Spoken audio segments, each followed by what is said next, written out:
अस्सलाम वालेकुम। एक जाल वाले हमारे साथ मौजूद हैं अब्दुल रहीम भाई। तो आज हम इनसे पूछते हैं कि ये हेल्दी बर्ड्स किस तरीके से ख़रीदते हैं। अक्सर दोस्त हमें शिकायत करते हैं कि हमें जो है लालू के बर्ड मार्केट में लूट लिया गया है और हमें ख़राब परिंदा दिया गया है। तो आज हम इनसे ज़रा पूछते हैं कि किस तरीके से जो है वो एक हेल्दी बर्ड सेलेक्ट करते हैं अपने लिए। तो व्यूअर्स इसको ज़रा वीडियो को ज़रा गौर से ज़रूर देखिएगा, क्योंकि इस वीडियो में आपके लिए काफ़ी इन्फॉर्मेशन है कि क्या क्या क्वालिटीज़ होनी चाहिए एक हेल्दी बर्ड्स में।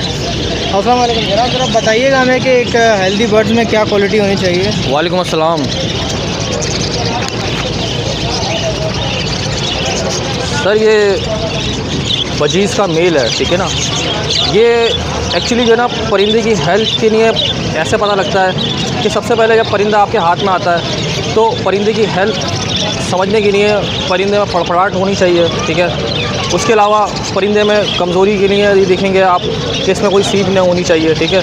दूसरा ये पंजे देखें परफेक्ट है, बिल्कुल ये पूरे पंजे हैं। आँख बिल्कुल ओके है, चोंच बिल्कुल ओके है, नज़ले में नहीं है। नज़ले में होगा तो यहाँ से पर उड़े हुए होंगे, गीलापन आ रहा होगा। बाकी पर देखें बिल्कुल ओके है। बाकी दूसरी चीज़ कुब्बे कहलाते हैं, जो मतलब उड़ नहीं पाते।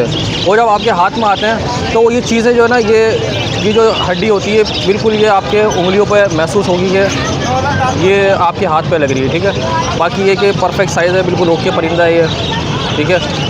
बाकी ये पहचान होती है बिल्कुल हेल्थ। गंजा वगैरह होता है ये गंजा होता है, वो तो ज़ाहिर ऊपर से दिख जाता है ना। अच्छा। और इसके अलावा क्या होगा, परिंदा देखें काट भी रहा है, बिल्कुल ओके। मतलब परिंदा की जो ग्रिप्ट होती है वो बता रही होती है आपको कि जी, इसकी फड़फड़ाहट बताती है परिंदे की। देखें ना ये किस तरह मचल रहा है हाथ के अंदर, ये देखें ये जिस तरह मचल रहा है। एक होगा लूज़ होगा तो वो एक अलग से इसके अंदर एक नरम पन सा आएगा उसके अंदर ना, सुस्त होगा बिल्कुल जो है ना, मुर्दार किस्म का जो। लेकिन अभी इसमें देखें बिल्कुल फड़फड़ाहट है, बिल्कुल टाइट है इसके। बाकी मोशन होगा तो ये बीट वाली जगह जो है ना बिल्कुल गीली हो रही होगी, रेडिश हो रही होगी।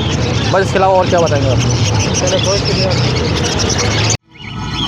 तो अरशद भाई ज़रा बताइएगा इसमें जो आप हेल्दी बर्ड्स वगैरह ख़रीदते हैं तो उसमें क्या क्या चेक करते हैं, ज़रा इसमें चेक करके बताइएगा हेल्दी बर्ड्स की क्या क्या निशानी है।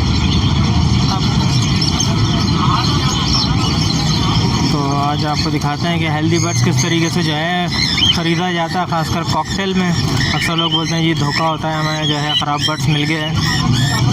तो कॉकटेल की भाई जब हम परचेज़ करते हैं ना, सबसे पहले उसके हमें देखने होते हैं पंजे। पंजों के अंदर जो है ना उसकी ग्रिप होनी चाहिए। पंजे में उसकी ग्रिप पूरी है। फिर हम देखते हैं उसका बाजू उसका कहीं से मुड़ा हुआ नहीं हो, टूटा हुआ नहीं हो, टेढ़ा नहीं हो, बाजू क्लियर है, सब साफ़ है, वो अच्छा है। नीचे से हम फिर उसकी बैक चेक करते हैं। हम इसकी बैक चेक करेंगे, हमें इसका पता लगेगा। अगर ये ज़्यादा गीली है ना तो इसका मतलब है कि ये मोशन में है। लेकिन अभी तो क्योंकि ये पिंजरे में रखे हुए हैं, ये सुबह के आए हुए होते हैं परिंदे, तो इनके इससे पता नहीं चलता। चोंच वगैरह इसकी चेक करते हैं, गर्दन चेक करते हैं, टेल चेक करते हैं, इस चीज़ वगैरह देखते हैं। बिल्कुल सीप तो बाकायदा पूरी जब हाथ मारते हैं तो उसके अंदर चेक करते हैं ना कि इसका सीना सही होना चाहिए। सीना इसका पूरा ठोस है, भरा हुआ है, तो इसका मतलब है कि ये नर बिल्कुल सही है। अगर उसका सीना सही नहीं है तो फिर नर हमारे लिए फिर बिल्कुल बेकार हो जाएगा। और अगर सीप वगैरह जैसे आई हुई होती है तो वो फिर हम लोग परचेज़ नहीं करते, उन चीज़ों को फिर हम छोड़ देते हैं। अच्छा, तो ये हेल्दी बर्ड्स की निशानी है कि वो एक्टिव होना चाहिए। एक्टिव बिल्कुल, उड़ता हुआ हो, आवाज़ करता हुआ हो। अभी देखे जिस तरह से मैंने उसको पिंजरे में डाला, उसने अंदर जाते वापस फ़ौरन फड़की मारी है, अपने परवर सारे सेट किए हैं, इसका मतलब है कि ये बिल्कुल एक्टिव है। अगर सुस्त होगा वो पिंजरे में डालते वापस अपनी जगह पे वो जाके बैठ जाएगा। वो ना फड़की मारेगा ना अपने आप को झंझोड़ेगा। देखें अभी तक उसके पर सेट नहीं हुए ना, वो अपने पर सेट करने में लगा हुआ है।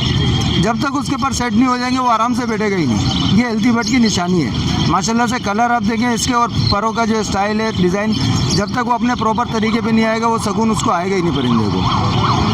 बहुत शुक्रिया अरशद भाई आपका।